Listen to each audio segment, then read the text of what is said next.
दोस्तों, हिंदू धर्म में मकर संक्रांति का महत्व सभी संक्रांतियों में सबसे अधिक माना जाता है। साल में कुल 12 संक्रांतियां होती हैं। सूर्य किसी भी राशि में प्रवेश करते हैं तो उसे संक्रांति कहा जाता है। जब सूर्य मकर राशि में प्रवेश करते हैं तो इसे मकर संक्रांति कहा जाता है।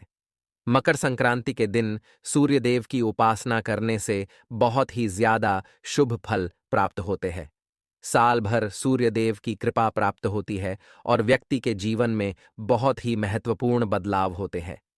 हर साल जनवरी के महीने में संक्रांति का त्योहार मनाया जाता है। इस वर्ष मकर संक्रांति का त्योहार 15 जनवरी सोमवार के दिन मनाया जाएगा। शनिदेव मकर और कुंभ राशि के स्वामी है। इसी कारण से यह माना जाता है कि इस दिन सूर्यदेव अपने पुत्र शनि से मिलने के लिए जाते हैं। इस पिता पुत्र के मिलन को मकर संक्रांति के त्योहार के नाम से मनाया जाता है। शनि देव ने अपने पिता सूर्यदेव के स्वागत में बहुत ही महत्वपूर्ण वस्तुओं का प्रयोग किया था। अगर आप भी मकर संक्रांति के दिन सूर्यदेव को ये वस्तुएं चढ़ाते हैं अथवा जल में ये चीजें डालकर सूर्यदेव को चढ़ाते हैं तो सूर्यदेव आपसे अत्यंत प्रसन्न हो जाएंगे और आपको सुख संपन्नता का आशीर्वाद प्रदान करेंगे। भगवान श्री कृष्ण कहते हैं, मकर संक्रांति के दिन सूर्यदेव को इन वस्तुओं के साथ अर्घ्य देने से दुख दरिद्रता समाप्त होती है और जीवन में सुख समृद्धि आती है। इस प्राचीन कथा के माध्यम से हम आपको बताते हैं कि मकर संक्रांति के दिन सूर्य को अर्घ्य देना कितना महत्वपूर्ण होता है और उसका क्या फल प्राप्त होता है। दोस्तों, एक बार नारद जी भगवान श्री कृष्ण के पास आते हैं और उनसे पूछने लगते हैं, हे प्रभु, मकर संक्रांति के दिन सूर्य को जल देने का क्या औचित्य है? सूर्य को जल क्यों दिया जाता है? सूर्य को जल देने के क्या फायदे हैं तथा सूर्य को जल देने की सर्वोत्तम विधि कौन सी है? तब भगवान श्री कृष्ण नारद जी से कहते हैं, हे देवर्षि, आपने समस्त मानव जाति के कल्याण हेतु उचित प्रश्न किया है। सूर्य देव की उपासना अत्यंत शुभ फलदायी है। प्रत्येक मनुष्य को सूर्य को जल अवश्य देना चाहिए। हे देवर्षि, मैं आपको एक अत्यंत पवित्र कथा सुनाता हूं जिससे आपकी द्विधा समाप्त हो जाएगी और आपको आपके सभी प्रश्नों के उत्तर भी मिल जाएंगे। जो भी इस कथा का श्रवण करता है उसे 100 वर्षों तक सूर्य को जल देने का फल प्राप्त होता है। इसीलिए आप इस कथा को ध्यान से पूरा जरूर सुनें। दोस्तों, भगवान श्री कृष्ण ने सूर्यदेव की महिमा का वर्णन करने के लिए नारद जी को एक अत्यंत पवित्र कथा सुनाई है। इस कथा में सूर्य को जल देने की सही विधि और अत्यंत शक्तिशाली सूर्यदेव के मंत्र के बारे में बताया है। इसीलिए आप सभी इस कथा को ध्यान से पूरा अवश्य सुने। इस कथा को सुनने मात्र से ही आपको सूर्य को जल देने का फल प्राप्त होता है। तो चलिए शुरू करते हैं। भगवान श्री कृष्ण कहते हैं, हे देवर्षि, प्राचीन काल की बात है। दक्षिण देश में एक अत्यंत प्राचीन शोभायमान नगरी थी। उस नगरी में देव शर्मा नाम का ब्राह्मण अपनी पत्नी कलावती के साथ निवास करता था। देव शर्मा शास्त्र ज्ञान में पारंगत था, किंतु उसने अपने ज्ञान का कभी सदुपयोग नहीं किया। उसने उसके ज्ञान का उपयोग केवल धन कमाने के लिए किया। देव शर्मा ने अपने जीवन में कभी दान धर्म नहीं किया, कभी सूर्य देव को अर्घ्य नहीं दिया। वह अत्यंत स्वार्थी और दंभी स्वभाव का था। फिर एक दिन वह वन से जा रहा था तो एक विषैले सर्प के काटने के कारण देव शर्मा की मृत्यु हो गई।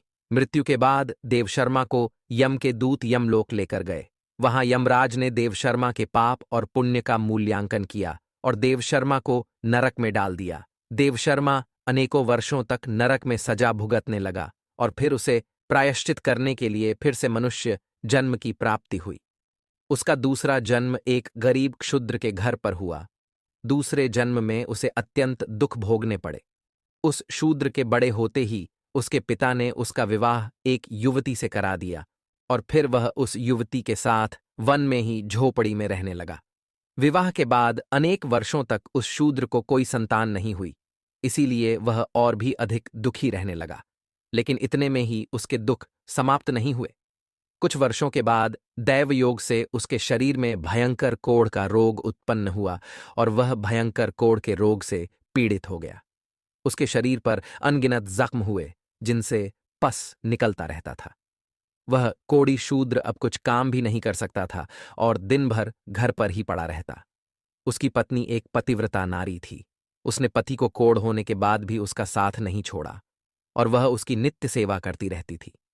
वह अपने पति को ही परमेश्वर मानकर उसकी पूजा करती थी, उसके लिए भोजन का प्रबंध करती थी, उसे स्नान करती थी। वह शूद्र अनेक बार मन ही मन सोचता रहता था कि किस जन्म के पाप के कारण उसे यह कोढ़ रोग हुआ। ऐसा सोचते हुए वह बहुत ही निराश और उदास रहने लगा। फिर एक दिन उसके द्वार पर एक साधु पधारे।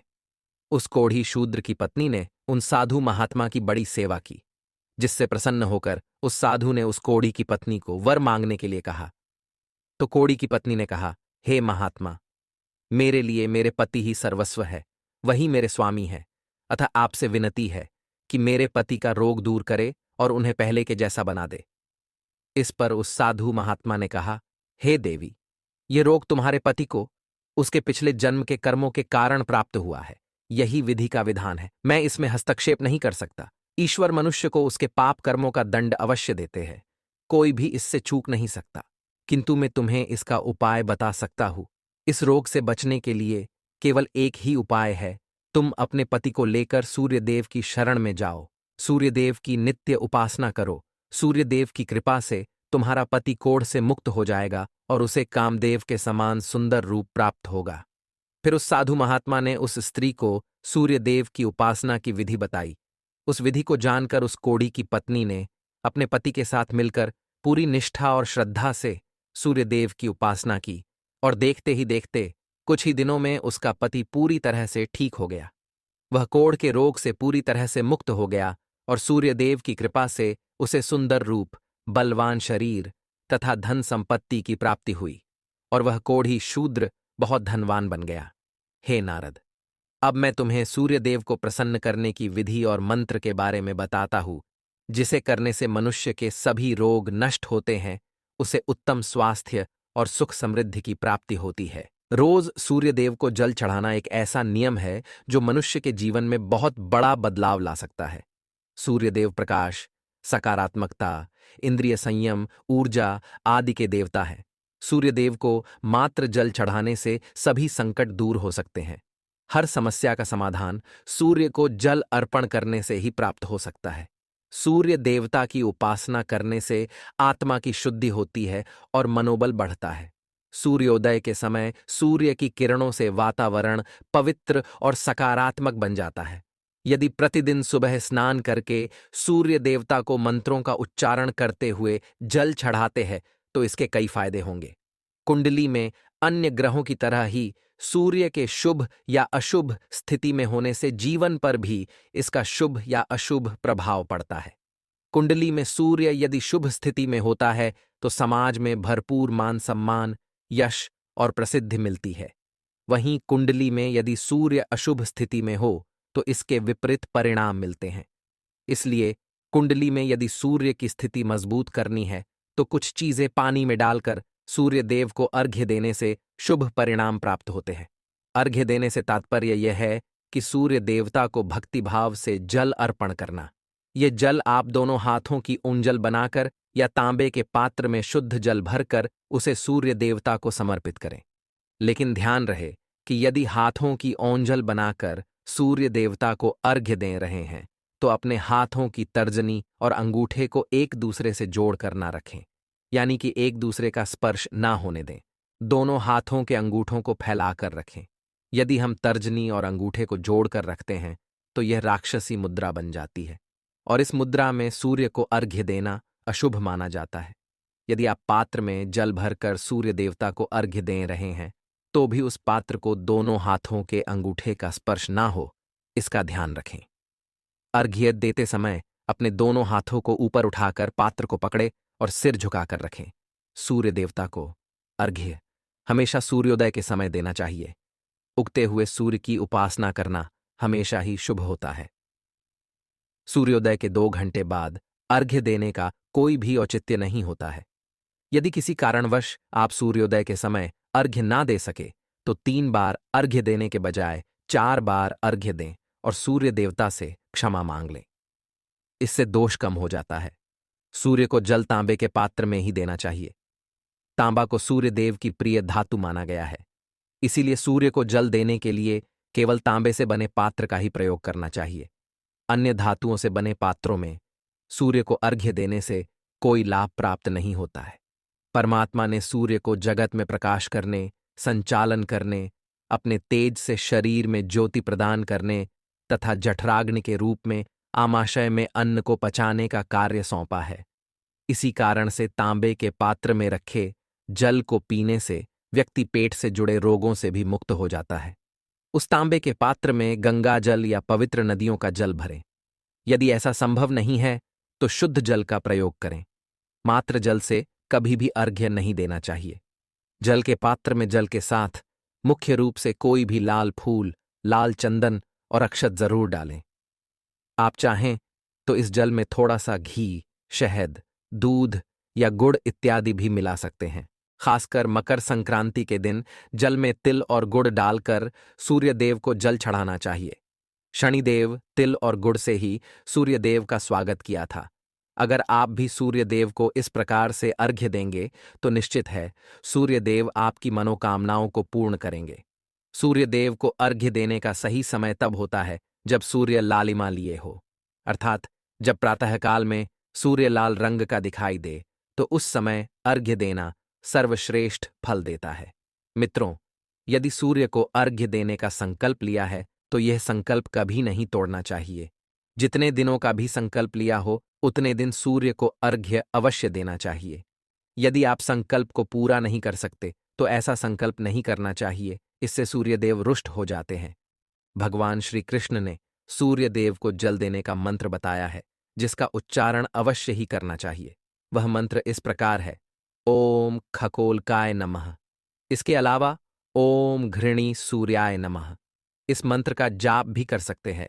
इस मंत्र का उच्चारण करके सूर्य को जल देने से दरिद्रता का अंत होता है और व्यक्ति को सुख समृद्धि की प्राप्ति होती है। दोस्तों, सूर्यदेव की महिमा अपरंपार है और प्रतिदिन ही हमें उनका आभार मानना चाहिए। परंतु शास्त्रों में मुख्य रूप से मकर संक्रांति के दिन का महत्व अधिक होता है। इसलिए अपनी कुंडली से सूर्य दोष को दूर करने के लिए मकर संक्रांति के दिन विशेष रूप से सूर्य देवता का उपवास रखना चाहिए और सूर्य से संबंधित वस्तुओं का दान करना चाहिए। सूर्यदेव से संबंधित वस्तुएं हैं तांबा, गेहूं, गुड़, चंदन तथा पीले रंग के वस्त्र आदि। इन वस्तुओं का मकर संक्रांति के दिन दान करने से व्यक्ति के सभी दुखों का अंत होता है।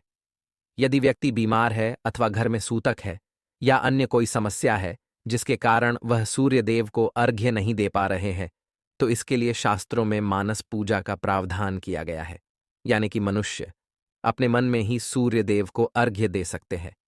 सूर्योदय पूर्व दिशा से होता है और यदि किसी कारणवश सूर्य देवता दिखाई नहीं दे रहे हैं तो आप उनका मन ही मन स्मरण करके पूर्व दिशा की ओर मुख करके उन्हें अर्घ्य दे सकते हैं, लेकिन कभी भी सूर्य को अर्घ्य देने का संकल्प ना छोड़े।